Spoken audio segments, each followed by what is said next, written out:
Express a appris que des camionneurs marocains bloqués au Burkina Faso ont quitté le pays et sont rentrés dans le royaume. Selon des sources de syndicats professionnels du transport routier, les interventions menées par les autorités marocaines à tous les niveaux ont permis aux camions de quitter le pays. À titre de rappel, le Burkina Faso est en crise suite au coup d'État militaire du samedi 3 octobre quand le capitaine Ibrahim Traoré, 34 ans, et d'autres jeunes officiers mécontents, contre la junte installée, ont pris le pouvoir. Nos mêmes sources ont indiqué qu'une trentaine de camions marocains sont rentrés au pays, tandis qu'une soixantaine d'autres camions sont toujours présents dans les pays du Niger, du Mali et de la Mauritanie, après avoir quitté le Burkina Faso. Ces sources syndicales, dans un entretien au journal électronique Express, ont relevé que tous les chauffeurs marocains qui effectuaient des missions de transport de certaines marchandises vers les pays subsahariens sont en bonne santé, et en communication constante avec les instances syndicales auxquelles ils appartiennent. Selon les données obtenues par Express auprès de ces sources professionnelles, les camions marocains transportent une gamme de marchandises vers un certain nombre de pays du continent africain, comme de la viande et des produits laitiers, du matériel médical, du matériel de construction ciment, plâtre et autres ainsi que, des légumes et des produits alimentaires. Ces camions transportent également du matériel pour les bureaux marocains, les départements et les banques des pays du Sud.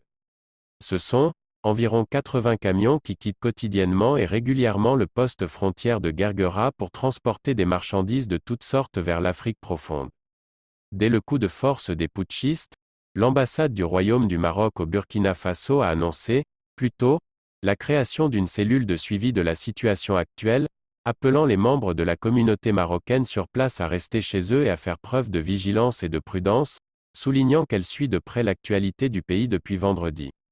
Le Royaume du Maroc a exprimé sa profonde préoccupation face aux événements survenus au Burkina Faso ces derniers jours, selon un communiqué publié hier soir, lundi, par le ministère des Affaires étrangères, de la coopération africaine et des Marocains résidant à l'étranger.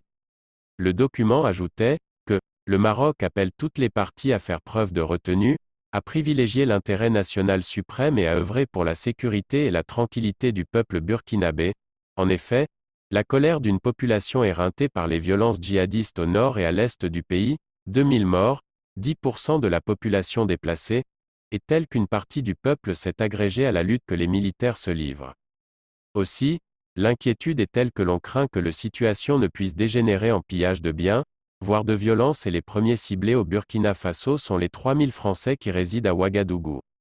En effet, dans la capitale, des manifestants brandissant des drapeaux russes s'en sont alors pris au symbole de la présence de l'ancienne puissance coloniale française, ambassade, lycée, institut français, centre culturel, et même la caserne militaire où stationnent des forces spéciales françaises engagées depuis 2013 dans la lutte antiterroriste au Sahel.